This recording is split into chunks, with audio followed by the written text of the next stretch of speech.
नमस्कार, मैं हूं नगमा सहर। संसद ने कृषि से जुड़े अहम विधेयकों को पास कर दिया है। पहले लोकसभा और फिर राज्यसभा में ये बिल पास हो चुके हैं और अब उन पर राष्ट्रपति के हस्ताक्षर का इंतजार है, जिसके बाद वो कानून बन जाएंगे। लेकिन इन बिलों को लेकर संसद से सड़क तक विरोध दिखाई दे रहा है। इनमें से एक बिल है farmers produce trade and commerce promotion and facilitation bill 2020, यानी कृषक उपज व्यापार और वाणिज्य संवर्धन और सरलीकरण विधेयक 2020, और दूसरा है farmers empowerment and protection agreement of price assurance and farm services bill 2020, यानी कृषक सशक्तिकरण व संरक्षण कीमत आश्वासन और कृषि सेवा करार विधेयक 2020। तो ये दोनों विधेयक हैं जिनके इतने लंबे नाम हैं, वो दोनों ही सदनों में पास हो गए हैं। इन बिलों को लेकर आज साइबर सिटी बेंगलुरु में किसान सड़कों पर उतरे। ये तस्वीर बेंगलुरु की है। यहाँ पर इन लोगों के साथ में कई जाने माने लोगों के नेतृत्व में एक rally Bengaluru city railway station से फ्रीडम पार्क तक निकाली गई। इस रैली में 104 साल के स्वतंत्रता सेनानी HN दोरैस्वामी, स्वराज इंडिया के अध्यक्ष योगेंद्र यादव और जस्टिस HN नागमोहन समेत कई लोग मौजूद थे।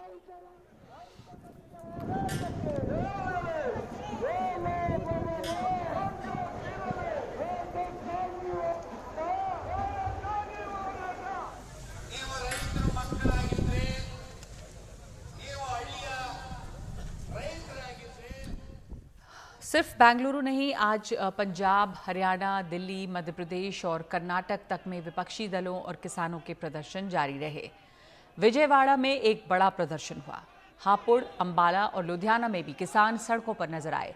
किसानों का कहना है कि इससे छोटे किसानों की कमर और टूट जाएगी। उनकी सबसे बड़ी चिंता अपनी फसलों को न्यूनतम समर्थन मूल्यों पर बेचने की है, लेकिन बहुत ही कम किसान ऐसे हैं जिन्हें न्यूनतम समर्थन मूल्य पर फसल बेचने का मौका मिलता है और बाकी किसान औने पौने दामों पर फसल बेचने को मजबूर होते हैं।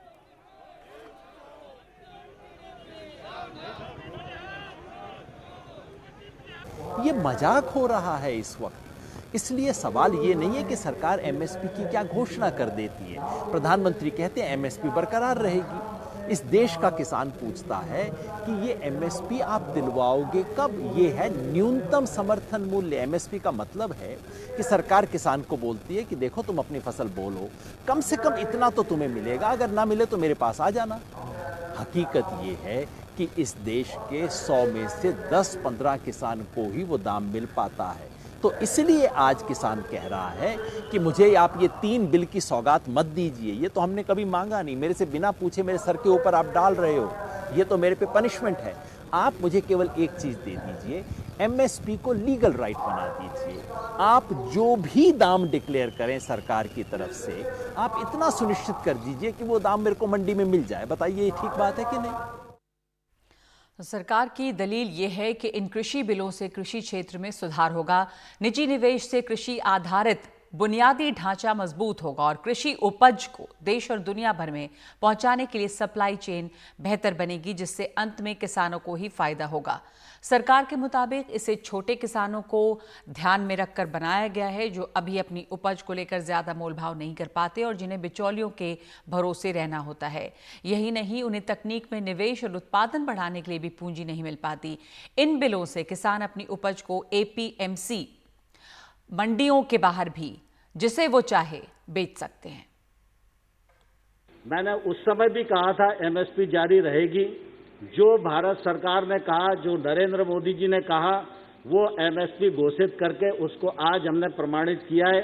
और मैं आपके माध्यम से सारे देश को ये कहना चाहता हूं कि MSP भी जारी रहेगी, APMC भी जारी रहेगी और APMC के बाहर किसान अपने उत्पादन का उचित मूल्य प्राप्त करने के लिए किसी भी स्थान, किसी भी राज्य, किसी भी व्यक्ति को किसी भी कीमत पर बेचने के लिए स्वतंत्र है। इससे किसानों की उपज के लिए प्रतियोगिता बढ़ेगी और उन्हें बेहतर दाम मिलेंगे। सरकार ये कह रही है कि बहुत कॉम्पिटिटिव प्राइस पर बेचेंगे किसान अपनी फसल को। सरकार की इन दलीलों के बीच विपक्ष का विरोध जारी है, तो सरकार ने आज रबी की 6 फसलों के लिए न्यूनतम समर्थन मूल्य का ऐलान कर दिया है। गेहूं का न्यूनतम समर्थन मूल्य 50 रुपये बढ़ा दिया गया है और 1975 रुपये प्रति क्विंटल कर दिया गया है। चना का न्यूनतम समर्थन मूल्य 225 रुपये बढ़ाकर 5100 रुपये प्रति क्विंटल हो गया है और मसूर का न्यूनतम समर्थन मूल्य 300 रुपये बढ़ाया गया है और 5100 रुपये प्रति क्विंटल किया गया है। सरसों का न्यूनतम समर्थन मूल्य 225 रुपये बढ़ाकर 4650 रुपये प्रति क्विंटल कर दिया गया है। जौ का न्यूनतम समर्थन मूल्य 75 रुपये बढ़ाया गया है और 1600 रुपये प्रति क्विंटल कर दिया गया है और तिलहन में शामिल कुसुम का न्यूनतम समर्थन मूल्य 112 रुपये बढ़ाकर 5327 रुपये प्रति क्विंटल कर दिया गया है। खास बात यह है कि सरकार ने 1 महीने पहले ही न्यूनतम समर्थन मूल्य बढ़ाने का ये ऐलान कर दिया है और इसके पीछे उसकी कोशिश किसानों की नाराजगी को थामने की है। उधर प्रधानमंत्री ने भी आज शिलान्यास तो बिहार की योजनाओं का किया, लेकिन किसानों को संबोधित करना वो नहीं भूले। उन्होंने कहा कि विपक्ष किसानों को गुमराह कर रहा है। देश में अभी तक किसानों से जुड़ी जो व्यवस्था और कानून थे, उनसे किसानों के हाथ पांव बंधे हुए थे। इन कानूनों की आड़ में देश में ऐसे ताकतवर गिरोह पैदा हो गए थे जो किसानों की मजबूरी का फायदा उठा रहे थे। प्रधानमंत्री ने भरोसा दिलाया कि न्यूनतम समर्थन मूल्य खत्म करने की व्यवस्था पहले की तरह ही बनी रहेगी। नए कृषि सुधारों ने देश के हर किसान को ये आजादी दी है कि वो किसी को भी कहीं पर भी अपनी फसल, अपने फल सब्जियां अपनी शर्तों पर बेच सकता है।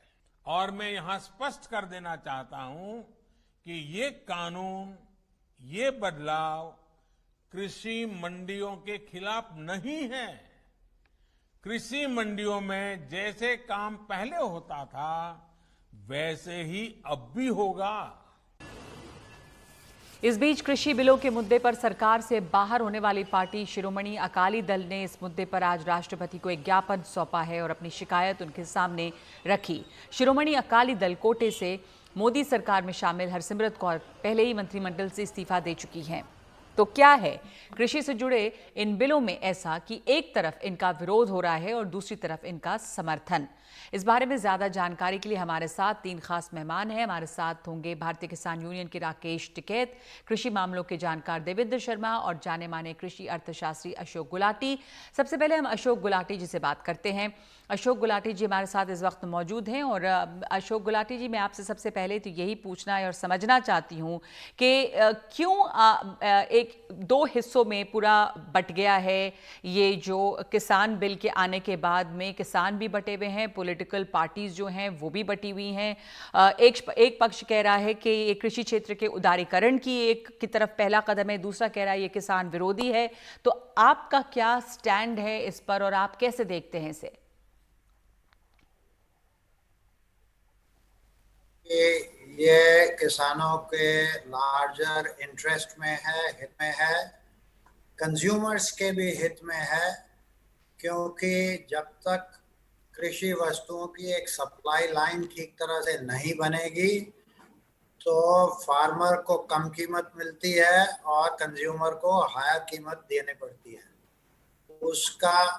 उसको ठीक करने के लिए, दुरुस्त करने के लिए ये ज़रूरी है कि जो प्रोसेसर्स हैं या एक्सपोर्टर्स हैं या रिटेलर्स हैं वो डायरेक्ट फार्मर से खरीदें और बीच की जो इंटरमीडिएशन कॉस्ट है, जो कमीशन फीस हैं, मंडी टैक्सेस हैं और उसके ऊपर सेस के ऊपर सेस लगाई जाती है, तो वो सब खत्म हो या कम हो, कंपटीशन क्रिएट हो।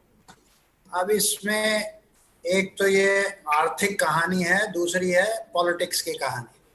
आप कह रहे हैं पूरा देश विभाजित हो गया, मुझे बताइए साउथ में या वेस्ट में कौन से फार्मर्स ने प्रोटेस्ट किया है या ईस्ट में कौन से फार्मर्स प्रोटेस्ट कर रहे हैं? सिर्फ 2 स्टेट के जो लोग खड़े हो रहे हैं बेसिकली, वो एक अपनी राजनीति है, अपोज करना है। कांग्रेस फोर फ्रंट में थी अपोजिशन के, उनके मैनिफेस्टो में यही लिखा हुआ है। वो करना चाहते थे। तो ये तो देश की राजनीति ऐसी है कि इसको समझना हमारे बस की नहीं है। चलिए ठीक है, राजनीति को छोड़ देते हैं। देश की राजनीति इस तरह की है कि समझना जो इसको मुश्किल है। कुछ लोग शायद सिर्फ विरोध करने के लिए विरोध कर रहे हैं, लेकिन एक एग्रीकल्चर इकोनॉमिस्ट के तौर पे आप ये बताइए कि ये बिल किसानों के लिए किस तरह से फ़ायदेमंद साबित होगा, क्योंकि आपने ये कहा कि ये जो किसान हैं ज़्यादातर पंजाब हरियाणा के और ख़ास तौर पर पंजाब के किसान जो हैं वो विरोध प्रदर्शन कर रहे हैं, विरोध दिखा रहे हैं। क्यों पंजाब में ये ज़्यादा है? पंजाब क्यों नहीं साथ जाना चाहता है इस बिल के? वहाँ क्या है ऐसा खास? देखिए, सबसे बड़ी कहानी क्या है कि एक मिस इन्फॉर्मेशन कैंपेन इसके साथ चलाई गई है जबरदस्त, कि ये वाले बिल आने से आपकी प्रोक्योरमेंट खत्म कर दी जाएगी, एमएसपी को उड़ा दिया जाएगा। और पंजाब का फार्मर पिछले 50 साल से एमएसपी पे अपनी वीट और राइस बेचता है और एफसीआई को बेचता है, और उसी में स्टेट अपना इतना टैक्स और कमीशन लगा देता है कि उनको 5,000 करोड़ रुपए घर बैठे मिल जाते हैं। तो वो जो है, इसमें स्टेट का रेवेन्यू को कुछ लॉस होता है, लेकिन जो कॉम्पिटिटिवनेस है वो खत्म हो जाती है वीट की। आज हमारी वीट एक्सपोर्टेबल नहीं है क्योंकि इतना हाई कॉस्ट बीच में लग जाती है।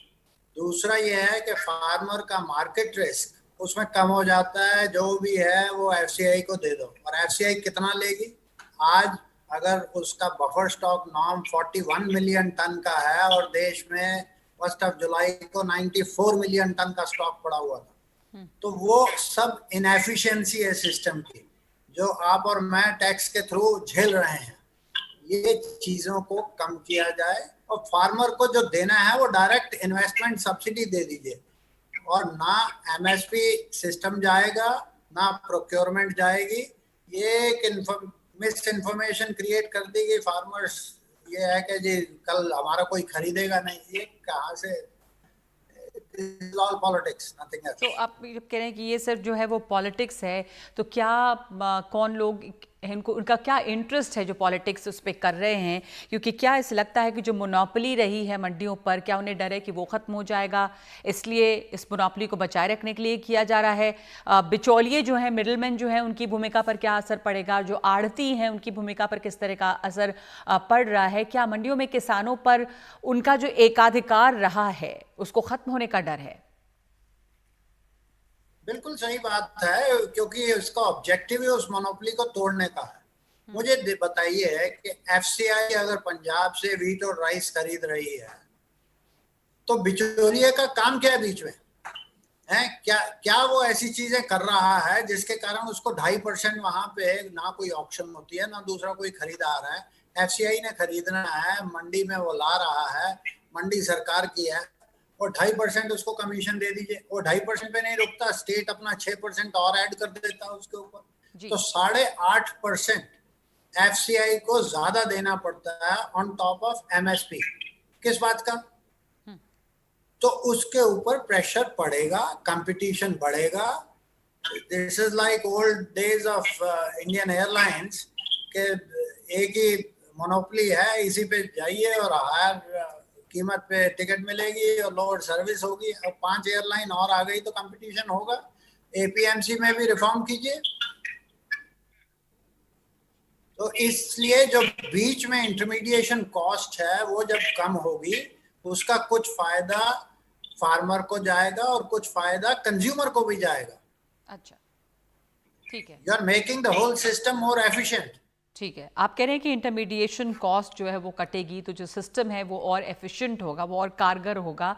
लेकिन जो एक डर, जो लोग इसका विरोध कर रहे हैं उनकी तरफ से कि ये डर जताया जा रहा है कि जो छोटे किसान हैं, जिसकी संख्या हमारे देश में बहुत बड़ी है, वही ज़्यादा हैं, और जो मध्यम किसान हैं उनका बड़ा सवाल है कि उनको, वो जो हैं वो इससे एक तरह से बाहर हो जाएंगे, और जो कारोबारी हैं वही मजबूत होंगे, वो लोग पीछे छूट जाएंगे। एक तरह से कॉर्पोरेटाइजेशन जो है वो हावी हो जाएगा। तो क्या जो छोटे किसान हैं, जो मध्यम किसान हैं, उन्हें इससे डरना चाहिए?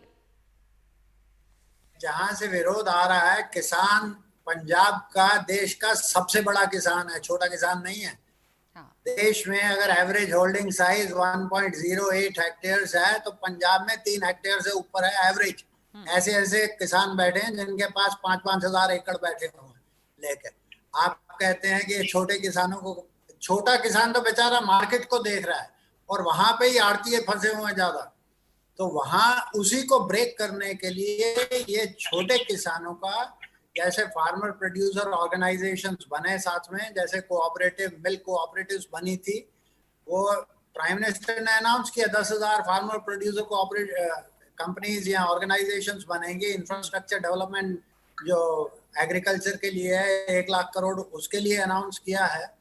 तो वो रास्ता है जाने का जो मार्केट फ्रेंडली भी है, और ये इस मोनोपोली को खत्म तो नहीं कर सकता लेकिन कंपटीशन जरूर क्रिएट करेगा। तो या तो ये सुधारें अपने आप को एपीएमसी में और टैक्सेस और कमीशंस कम करें, और नहीं तो over a period of time, जैसे इंडियन एयरलाइंस का शेयर 100% हुआ करता था, आज 25% नहीं है, तो वो उस तरह से होगा और कंज्यूमर को चॉइस मिलेगी, फार्मर को चॉइस मिलेगी। गुलाटी साहब, आप कह रहे हैं कंज्यूमर्स और फार्मर्स को चॉइस मिलेगी। एक बार आप, हालांकि आपने कहा है कि इससे एमएसपी ख़त्म नहीं हो रही, एपीएमसी भी ख़त्म नहीं हो रही, पर जो इस आशंका बनी हुई है और बहुत सारे जो किसान हैं वो वाकई इस बात से डरे हुए हैं कि धीरे धीरे करके, हालांकि बिल में ऐसा नहीं कहा गया है, लेकिन क्या इसका यही नतीजा निकलेगा? इस आशंका को आप कैसे देखते हैं? मतलब क्या आप आश्वासन देंगे, किस तरह आप समझाएंगे? मेरे हिसाब से ये एमएसपी बिजनेस अभी अगले 20 साल तक नहीं जाएगा, समझे। मेरे पर्सनल व्यूज से क्या होगा, लेकिन प्राइम मिनिस्टर एश्योर कर रहा है, agriculture minister of the country कह रहा है, और कहीं भी जो बिल है, जो एक्ट बन रहा है, उसके अंदर कहीं नहीं लिखा हुआ ये। तो आप किस तरह से कह सकते हैं अपना मनगढ़ंत कि ये खत्म हो जाएगा? तो कल आप कहना शुरू कर दीजिए आसमान नीचे गिरेगा, तो उसका कोई मतलब है? ये मिस इन्फॉर्मेशन कैंपेन है, इसीलिए मैं कह रहा हूँ इसमें ज्यादा पॉलिटिक्स है। और वो किया ठीक है, जिसको करना है वो करे, लेकिन इसमें कहीं विधेयक में ये लिखा नहीं हुआ, जितना बिल्स हैं कहीं भी ये नहीं लिखा हुआ कि आपका एमएसपी बंद कर दिया जाएगा। जी जी, धन्यवाद आपका अशोक गुलाटी साहब। आपने अशोक गुलाटी को सुना। देवेंद्र शर्मा जी हमारे साथ जुड़े हैं, कृषि मामलों के जानकार। अशोक गुलाटी ये कह रहे हैं कि ये मिस इन्फॉर्मेशन कैंपेन है, ये तो वैसी बात होगी आप कह दें कि आसमान गिर जाएगा, और मान लें जब प्रधानमंत्री आश्वासन दे रहे हैं कि एमएसपी खत्म नहीं हो रही है और एपीएमसी भी बनी रहेगी, उनका वजूद मंडियों का बना रहेगा, तो क्यों इस बात को उठाया जा रहा है? देवेंद्र शर्मा, आपने सुना गुलाटी साहब के तर्कों को, आप इस पर क्या कहेंगे कि बेबुनियाद है, ये सिर्फ पॉलिटिक्स के लिए हो रहा है? ये देखिए, बहुत सालों से कुछ हमारे देश के इकोनॉमिस्ट कॉर्पोरेट्स का एक एजेंडा लेके बैठे थे कि उनको चाहिए कि भाई ये एमएसपी खत्म हो और एपीएमसी को हटाया जाए। मैंने बहुत सी रिपोर्ट्स देखी हैं, बहुत से अध्ययन देखे हैं, और वही एक ब्रांड ऑफ इकोनॉमिस्ट है जो ये कहता है कि हमारे देश में जब तक ये एमएसपी रहेगी, जब तक ये एपीएमसी रहेगी, तब तक जो है हमारे जो प्राइस रियलाइजेशन है किसानों की वो नहीं हो पाएगी। बल्कि एक सीएसीपी ने एक अच्छा टेबल भी प्रेजेंट किया था कि भाई मार्केट फ्रेंडली स्टेट्स कौन से हैं एग्रीकल्चर में, तो उसमें बिहार टॉप पे था और पंजाब सबसे बॉटम पे था। और बिहार आप जानते ही हैं बिहार का अभी तक भी क्या हाल है, और हम जानते हैं कि 2006 में एपीएमसी एक्ट वहां पर हटा दिया गया था, और 14 साल में हमें ये बताया गया था कि यहाँ पर प्राइवेट इन्वेस्टमेंट आएगा, यहाँ पर प्राइवेट मंडियां बनेंगी, प्राइस रियलाइजेशन होगा, यानी प्राइसेस ज्यादा मिलेंगे। 14 साल हो गए हैं, वो मिराकल तो हुआ नहीं। उस समय भी इकोनॉमिस्ट बहुत एक्साइटेड थे, और उस समय ये कहा गया था कि साहब Bihar will be the harbinger of a new revolution in India, Punjab पीछे रह जाएगा, अब देश के लिए रोल मॉडल बिहार बनेगा। ये 2006 की मैं बात कर रहा हूँ, आज 14 साल हो गए हैं, कोई साल नहीं बीतता जब वहां के ट्रेडर्स जो हैं वो इलीगली अपना प्रोड्यूस लाके पंजाब और हरियाणा में बेचते हैं, क्योंकि बिहार में दाम नहीं मिलता। अगर पंजाब में 1925 रुपए गेहूं का दाम है, तो बिहार में 1500-1400 ये रेट मिलता है। तो अगर ये 14 साल के बाद, and this is a lost 1.5 decade, आप ये देखिए जब हमने रिवर्स माइग्रेशन देखा अभी, तो उसमें अधिकतर लोग जो हैं वो जो चल कर गए हैं या बसों से गए हैं, जहां भी गए हैं वो अधिकतर बिहार और ईस्टर्न यूपी में गए हैं। अगर वो 14 साल में बिहार ने पंजाब को फॉलो किया होता, कि उन्होंने एक नेटवर्क ऑफ मंडीज बनाया होता, और किसानों को एमएसपी दिया होता, और क्योंकि उनकी 80% पॉपुलेशन जो है वो एग्रीकल्चर से जुड़ी हुई है, लेकिन मैं दावे से कह सकता हूं जी। कि वहां पर जो रिवर्स माइग्रेशन हमने देखा है या वहां से आउट माइग्रेशन जो देखते हैं वो बहुत कम हो देवेंद्र जाता है। शर्मा जी, माफ कीजिएगा आपको मैं बीच में टोक रही हूं, क्योंकि बिहार की ही एक मिसाल देकर मैं आपसे सवाल पूछना चाहती हूं। आपने कहा बिहार अगर पंजाब के मॉडल पे होता तो वो किसानों की ये बदहाली नहीं होती। बिहार ने एपीएमसी एक्ट को 2006 में हटा दिया। आज के इंडियन एक्सप्रेस का एक लेख है जो एक्सप्लेन्ड में बड़े बहुत उसे कोट किया गया ट्विटर पे भी, और हरीश दामोदर ने लिखा है उसमें बिहार का ही एग्जाम्पल दिया गया है कि गुलाब मंडी है पूर्णिया डिस्ट्रिक्ट में, और वो अभी भी जो मेज़ की फसल है वो सबसे ज़्यादा वही मंडी हैंडल कर रही है। तो मंडियां तो एग्जिस्ट कर ही रही हैं, दाम वहाँ पे मिल रहे हैं। तो बिहार का ही एग्जाम्पल देके उसका जो विपरीत तर्क है वो ये साबित कर रहे हैं कि जो इसे डर है। ये जो आपने कहा है नगमा जी, ये देखिए, ये एक ये एक सारी जो बहस हो रही है या सारा ये बात कही जा रही है, आप उसको समझने की कोशिश करिए। मंडियां हैं, इसका मतलब क्या हुआ? एपीएमसी की मंडियां नहीं है, वो रेगुलेटेड मंडियां नहीं। वहां पर यह है कि कोशिश की है सरकार ने वहां पर सेटअप करने की उसके बाद में, लेकिन उसके बाद क्या हुआ? अभी भी हम देख रहे हैं कि वीट की प्रोक्योरमेंट है वो 1% से कम है। आप ये किसी क्रॉप गुलाब का एग्जाम्पल ले लेंगे, कहीं पर आप क्रिसैंथेमम का एग्जाम्पल ले लेंगे, ये ठीक है, कहीं पर हो सकता है उसकी मार्केट हो, लेकिन ब्रॉडली हम जानते हैं कि एक नाबार्ड की एक स्टडी आती है, वो कहती है कि रूरल हाउस होल्ड इनकम है बिहार में वो 7,000 रुपए के आसपास है, जबकि पंजाब में वो 21,000 रुपए के आसपास है। मैं भी चाहता हूं कि बिहार का किसान पंजाब के किसान के बराबर आए, और अगर ये क्यों नहीं आ सका, क्योंकि हमने 14 साल जो उनका जो लॉस जो 1.5 डिकेड है वो मैं आपके पास वापस आऊंगी। देवेंद्र जी, मैं भारतीय किसान यूनियन से हमारे साथ टिकैत साहब भी जुड़े हुए, राकेश टिकैत साहब, आप किसानों पर भारतीय किसान यूनियन का इस पर क्या नजरिया है? कैसे आप देख रहे हैं इसको? इसके फायदे, इसका नुकसान क्या नजर आ रहा है आपको? देखो, इससे नुकसान ही होगा, और गुलाटी जैसे लोग अगर दिल्ली में कोर्टों में बैठ के और किसान के भाग्य का फैसला करेगा तो देश तो बर्बाद होगा। क्योंकि हम इनको बहुत दिन से जानते हैं, जिस तरह की ये पॉलिसी सरकारों को बताते हैं। ये पहले वाली सरकार में भी यही लोग थे, और जो इस वाली सरकार में भी यही पॉलिसी में वो कह रहे हैं कि ये तो कांग्रेस के भी, ये तो कांग्रेस के भी मैनिफेस्टो में रहा, कांग्रेस भी करना चाहती थी, तो आज क्यों उसको कांग्रेस विरोध कर रही है? ये इसी तरह के तो पॉलिसी मेकर है ना, तो ये देश तो बर्बाद होगा अगर इस तरह के लोग दिल्ली की चमकीली कोठरियों में बैठ के और किसान के भाग्य की किताब लिखेंगे तो देश तो बर्बाद होगा। आज भी एमएसपी पे रेट बढ़ाए हैं जी। रेट तो ये गेहूं का रेट ये 7,000 रुपए क्विंटल करते हैं। जब खरीदी नहीं होगी तो काजू में रेट बढ़ाने से कोई फायदा है? टिकैत सब लोगों का एक सवाल है क्या जी? टिकैत साहब, मैं आपसे ये कह रही हूँ कि चूंकि गुलाटी साहब अभी हमारे साथ मौजूद नहीं है, अपनी बातों को या जो आप उनके ऊपर आरोप लगा रहे हैं कि वो इस तरह की पॉलिसी बनाते हैं अपने को डिफेंड करने, तो उनको छोड़ के अगर हम तथ्य पे बात करें कि इससे आपकी चिंता है क्या, कैसे नुकसान पहुंचा रहा है? क्योंकि ये बात भी सामने आ रही है कि इससे किसानों से अगर सीधी खरीद होती है तो एक कंपटीशन क्रिएट होता है, और ये जरूरी है इस तरह का कंपटीशन क्रिएट होना, पर आपको क्या समस्या दिख रही है इसमें? मैं ये कह रहा हूं कि जब तक उसका एक बैरिगेटिंग नहीं होगा, एक उसका पिंक पॉइंट नहीं होगा कि इससे नीचे पे खरीद नहीं होगी, और वो पिंक पॉइंट है सरकार की एमएसपी। आप इसको लीगलाइज कर दो कि इसके कम पे देश में खरीद नहीं होगी। आज भी उन्होंने भाव बढ़ा दिए, 1975 रुपए गेहूं का रेट कर दिया, खरीद होगी नहीं तो ये 6-7 हजार रुपए कर दो गेहूं का रेट। जब खरीदना ही नहीं और उस पर कानूनी दायरे में वो आएगा ही नहीं। आज चने का क्या हाल है राजस्थान में, मध्य प्रदेश में? आज गेहूं का क्या हाल है? आज धान का क्या हाल है? आज मक्का 600 रुपए क्विंटल बिक रही है, तो उसकी जिम्मेदारी किसकी है? अगर सरकार ने रेट तय किया है और मार्केट में अगर कम है तो भाव अंतर दे। मैं आपसे एक बात पूछना चाहती हूँ टिकैत साहब, हमने भी योगेंद्र यादव को कुछ देर पहले सुना और वो एक सिंपल बात कह रहे थे, तो बात समझ में ये आती है कि वो कह रहे हैं कि जो एमएसपी है अगर सरकार उसे लीगल कर दे, क्योंकि एमएसपी पर भी हमारे देश के बहुत बड़ी तादाद में किसान मिनिमम जो न्यूनतम समर्थन मूल्य उस पर भी नहीं अपनी फसल बेच पाते, तो इस एमएसपी को अगर आप एक तरह से बाइंडिंग करते हो तो ये बड़ी बात होती है। तो मैं आपसे यही जानना चाह रही हूँ, भारतीय किसान यूनियन क्या चाहता है इस समय, जिस सूरत में ये बिल है उसमें आप क्या बदलाव चाहेंगे, या क्या आपका सुझाव है कंस्ट्रक्टिव कि ये हो जाए तो ये बिल हम विरोध इसका नहीं करेंगे? ये पहले एमएसपी को ही जोड़ दो उसमें, भाई एक ही तो सवाल है किसान का।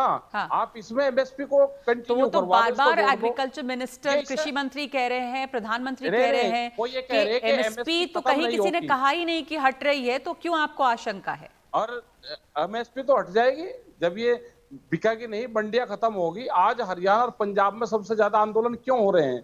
क्योंकि मंडी सेक्टर वहां पे पूरा मजबूत है। आज यहाँ से 500 किलोमीटर तक का किसान हरियाणा की मंडियों में हाँ। अपना धान और गेहूं बेचता है। उसको पता है कि जो सरकार का रेट है उस पर हमारी खरीद हो आपने जाएगी। जो पंजाब के किसानों की उत्तर बात प्रदेश की, में एक मिनट टिकैत साहब, आपने जो पंजाब के किसानों की बात की, जी। एक विरोधाभास सा ये दिखता है कि जो भी इसका विरोध कर रहे हैं, देवेंद्र शर्मा जी, वो ये कह रहे हैं कि जो हमारे छोटे किसान हैं, जो मझौले किसान हैं, वो इससे दरकिनार हो रहे हैं, उनके ऊपर बोझ और बढ़ेगा, वो पिसेंगे। पर विरोध जो हो रहा है वो पंजाब से ज्यादा हो रहा है, जहां पर सबसे ज्यादा बड़े किसान हैं, अमीर किसान हैं, तो उनको क्या समस्या है? फिर हम कैसे छोटे और उन किसानों की बात कर रहे हैं? कहीं देवेंद्र जी से मैं समझना चाह रही हूँ इस बात को, और ये भी कि जो अभी छोटे किसानों पे हावी हैं मिडलमैन, जो बिचौलिए हैं, अगर इनमें बदलाव करते हैं तो वो तो वैसे ही हावी रहेंगे। तो कैसे भला हो रहा है हमारे छोटे किसानों का ऐसे में? देखिए, अभी आपने देखा होगा कि एक clip, video clip Sushma Swaraj ji का सब जगह सर्कुलेट हो रहा है, जब उन्होंने पार्लियामेंट में कहा था कि भाई हमारा जो धोती कुर्ते वाला जो मिडिलमैन है उसके ऊपर सब दोष देते हैं, लेकिन जो उन्होंने ये नहीं कहा कि जो टाई सूट वाला मिडिलमैन है उसको सब लाइक करते हैं। ये क्या कारण है? मैं मानता हूं कि भाई एपीएमसी मंडी के अंदर कई त्रुटियां आ गई हैं और हम कह रहे हैं कि एपीएमसी को रिफॉर्म करो, एपीएमसी को ठीक करना है। इसका मतलब ये नहीं कि एपीएमसी को हटाना हमारा रोल होना चाहिए। जो मिडिलमैन अभी आएगा, क्या वॉलमार्ट मिडिलमैन नहीं है? क्या अमेजॉन मिडिलमैन नहीं है? सूट बूट का मिडिलमैन छोड़ के धोती कुर्ता वाला मिडिलमैन बना रहे? मेरी बात सुन, एक मिनट नगमा जी, बात करने दीजिए मुझे। मैं आपसे कह रहा हूं कि क्या वो सब मिडिलमैन नहीं है? क्या वो अपना कमीशन नहीं लेके जाएंगे? क्या कारण है कि हमने सिर्फ ये लोगों को इम्प्रेस करने के लिए, बताने के लिए? मैं मानता हूं कि इसमें कुछ कमियां हैं, लेकिन ये सिस्टम इतने सालों से इतना अच्छा सेटअप है पंजाब में, और वो मॉडल मुझे लगता है कि वो सारे देश में जाना चाहिए। कुछ हमारे देश के इकोनॉमिस्ट हैं, और ये अभी नहीं हो रहा, ये बहुत सालों से हो रहा है। अगर आपने उनको फॉलो किया हो, वो डेलिबरेटली इतने सालों से कह रहे हैं और वो कभी डिबेट में नहीं आएंगे, वो अपना भाषण देके चले जाएंगे। मैं चाहता हूं कि let's have a public debate. कोई कमी की बात थोड़ी है, क्यों डरते हैं वो, क्यों नहीं आ सकते वो सामने, देश के सामने? लेट्स डिबेट कि जो बात वो कर रहे हैं, that model has failed in Bihar, that model has failed in America.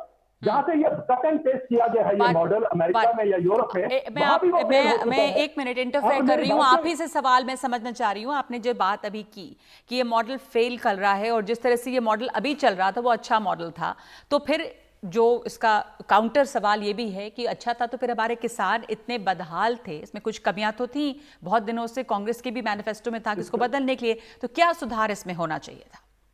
इसका जवाब यह है कि शांता कुमार कमेटी ने, नगमा जी, एक बार कहा था कि देश के सिर्फ 6% किसानों को एमएसपी मिलता है, 94% किसान जो हैं वो मार्केट के ऊपर डिपेंडेंट थे। बल्कि मैं ये सवाल काउंटर आपसे करना चाहता हूं कि 94% फार्मर्स जब मार्केट के ऊपर डिपेंडेंट थे, तो मुझे बताइए कि अगर मार्केट इतनी अच्छी है कि अब हम कह रहे हैं कि 100% फार्मर्स उसके ऊपर आ जाएं, तो ये मार्केट 94% फार्मर्स डिपेंडेंट होते हुए आज एग्रीकल्चर क्राइसिस इतना भयंकर क्यों है? ये बताएं हमें। मार्केट तो 94% फार्मर्स में उसको उसी को कह रहे थे ना, तो क्या कारण है? ये मत कहिए कि भाई एमएसपी जो था उन्होंने नहीं लिया, ऐसा नहीं था। हमने एमएसपी सिर्फ 7,000 एपीएमसी मंडीज हैं देश में, जबकि 42,000 मंडियां चाहिए, वो हमने नहीं एक्सपेंड की। हमने एमएसपी सिर्फ 2 फसलों पे दिया, गेहूं और धान पे, वो भी जैसा आपने कहा पंजाब, हरियाणा या कुछ एक और स्टेट में हुआ। हमने एमएसपी 23 फसलों पे अनाउंस किया, लेकिन किसी भी फसल पे और गेहूं और धान को छोड़ के एमएसपी नहीं मिलता। देवेंद्र शर्मा जी, इसमें एक जो बात कही जा रही है कि सिर्फ पॉलिटिकल है विरोध जो है इसका, अगर आप आर्थिक पहलू देखें तो अलग है, और ये विरोध इसलिए हो रहा है क्योंकि इसमें पॉलिटिक्स है और ये मिस इन्फॉर्मेशन कैंपेन है एमएसपी और एपीएमसी भी। ये मैं बात जो है बड़ी इंटरेस्टिंग है जो आपने कहा कि पॉलिटिकल है। पॉलिटिकल तो होगा, उसको हम उसमें नहीं लेके आ रहे हैं, लेकिन इसमें ये इकोनॉमिकल इशू है, और हमें लगता है कि इकोनॉमिक्स की भी डिवाइड है।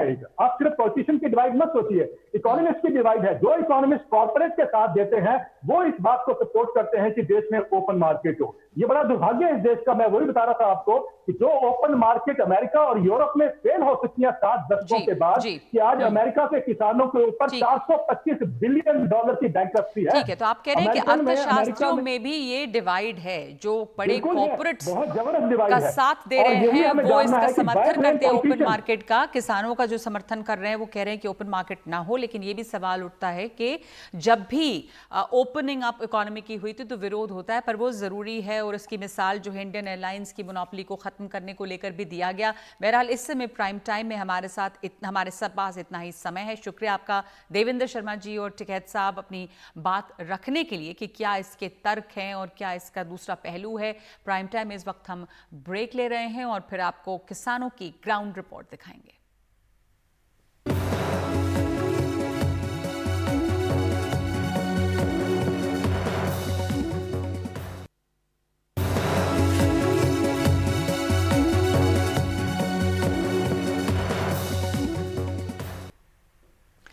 मोदी सरकार का दावा है कि संसद में पास कृषि सुधार बिल देश में खेती और खेतीहरों की हालत में ऐतिहासिक सुधार करेंगे।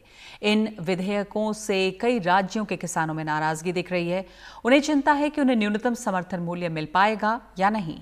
वैसे भी अब भी सभी किसानों को पूरी उपज का न्यूनतम समर्थन मूल्य नहीं मिलता है। मध्य प्रदेश के मुख्यमंत्री कह चुके हैं कि बिलों का विरोध करने वाले किसानों को भड़का रहे हैं। ऐसे में मध्य प्रदेश के किसान क्या सोच रहे हैं, अनुराग द्वारी की ये रिपोर्ट। अभी तो ये अंगड़ाई है, आगे और लड़ाई है। किसानों की मौत का फरमान वापस लो, वापस लो, वापस लो। किसानों की मौत का फरमान वापस लो, वापस लो, वापस लो। जुल्मी जब तक जुल्म करेगा, सरकार किसानों से डरती है। राष्ट्रीय किसान मजदूर महासंघ के बैनर तले भोपाल में ये किसान विधानसभा घेरने निकले। नाराजगी कृषि सुधारों से संबंधित अध्यादेशों के पारित होने से थी।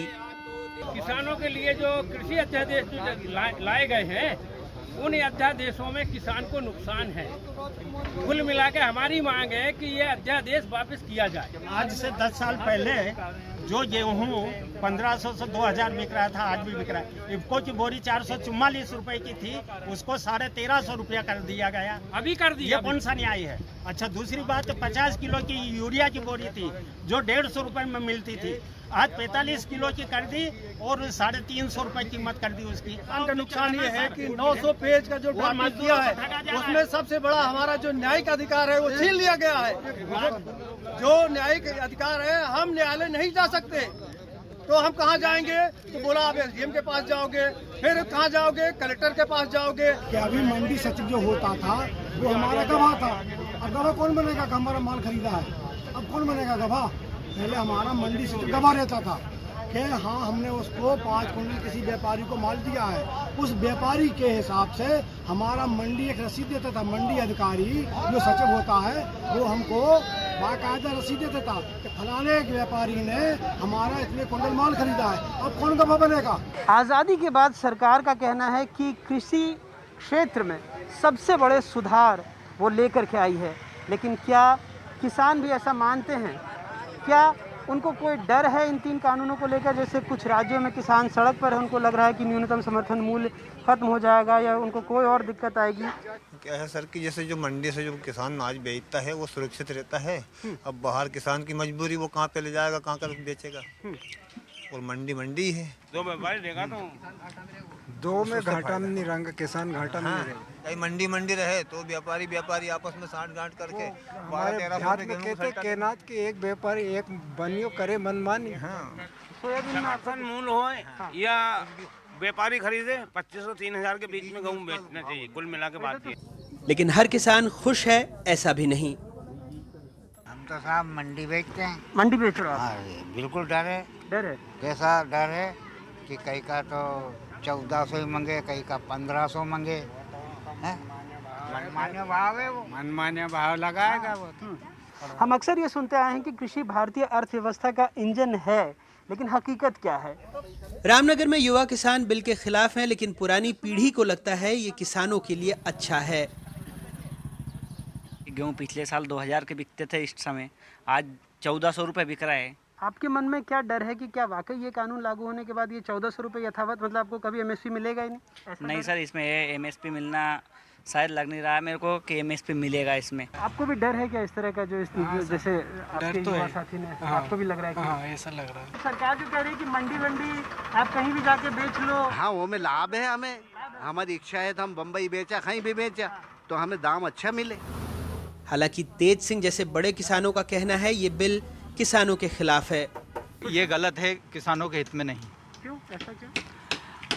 मंडी में ऐसा था, अगर किसान का माल नहीं खरीदते हैं, एक बार नीलाम करने के बाद व्यापारी बदल जाता है तो मंडी बोर्ड को कहते हैं, मंडी बोर्ड उस पर दबाव डालता है तो खरीद सकते हैं। अब बाहर होगा तो किस पे दबाव बनाएंगे, क्या करेंगे, कोई वो नहीं, कोई व्यापारी नहीं आएगा सर, नहीं आएगा।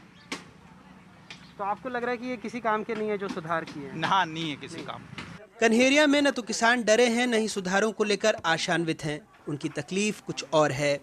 कोई भी डर नहीं है, ना कछु भी नहीं है साहब, और ना पैदा होवे इतना हम घोर भी नहीं करा। हमारे यहाँ के जो रोजी रोटी चल रही है साहब, पेट भर रहा है, और ना तो कोई आज तक सरकारी कानून है हमारे कने, और ना सरकार से हमें लाभ मिलो साहब। सर हमारे मन में तो डर एक ही, पानी नहीं रहेगा तो ऐसे ही रहेंगे ना पूरा गाँव। कारोबारियों का दावा है सरकार ये सब बड़ी कंपनियों के दबाव में कर रही है। ऐसा देखने में आया है कि इस तरह के प्रयोग हुए, लेकिन वो सक्सेस नहीं हुए। कई जगह कॉन्ट्रैक्ट फार्मिंग भी हुई और किसानों से बोल दिया कि आप आंवला लगाओ, और जब उसकी फसल आ गई वो खरीदने नहीं आए, और उसके लिए उसके ऊपर एक्ट में कोई पाबंदी नहीं है कि आप लोगे या नहीं। इसके अलावा एक्ट में ये बोल जरूर रहे मुंह से, लेकिन एक्ट में मिनिमम सपोर्ट प्राइस का कहीं कोई जिक्र नहीं है। हम सब आज 50-100 वर्षों से ये व्यापार कर रहे हैं, और हमारे पास ये पूरी पीढ़ी हमने इस बिजनेस में खपा दी, और आज अचानक हम कहाँ जाएंगे, क्या ढूंढेंगे हम? तो ये तो है, हालांकि हम मेहनत करेंगे, कुछ भी काम ढूंढ लेंगे, लेकिन इसमें कुल मिला के किसान का नुकसान है, छोटे और मध्यम व्यापारियों को हटाकर, और ये नेशनल कंपनी का जो एकाधिकार करना चाह रहा है, इसमें अधिकतर मध्यम वर्ग का नुकसान है। सरकार का दावा है कि कृषि क्षेत्र में इन सुधारों से किसानों का जीवन सुधरेगा, उन्हें उपज का उचित मूल्य मिलेगा, आय बढ़ेगी, जीवन स्तर सुधरेगा, कृषि के बुनियादी ढांचे में सुधार होगा। विरोध समर्थन एक जगह है, लेकिन एक तथ्य ये भी है कि इन सुधारों के प्रति किसानों को न बहुत ज़्यादा जागरूक बनाया गया, न उन्हें कुछ बताया गया। इस गांव में ब्रजेश नगर जो सीहोर ज़िले में आता है, यहाँ पर किसानों की बस एक ही आशंका है। उनको बहुत सारे अध्यादेश में बहुत सारे बिंदुओं से कोई एतराज़ नहीं है, पर वो चाहते हैं कि अगर व्यापारी उनके गांव में आकर ख़रीद रहे हैं या किसी किस्म का और प्लेटफॉर्म बन रहा है, तो सरकार बस ये सुनिश्चित करे कि जो न्यूनतम समर्थन मूल्य है ख़रीदारी उस पर हो, कोई इनको दबाने की कोशिश ना करे। अगर बड़े बड़े औद्योगिक घराने हैं या कोई और बड़ा कोई धन्ना सेठ है, वो आकर इनको दबाने की कोशिश ना करे, सिर्फ जो इनकी कीमत है वो मिल जाए, तो फिर बाकी बहुत बड़े पैमाने पर इनको ये जो प्रावधान है इनसे बातचीत करके ऐसा ही प्रतीत हो रहा है कि इससे बहुत ज़्यादा एतराज़ नहीं है। ब्रजेश नगर से अपने सहयोगी रिजवान खान और धर्मेंद्र के साथ अनुराग द्वारी, NDTV इंडिया।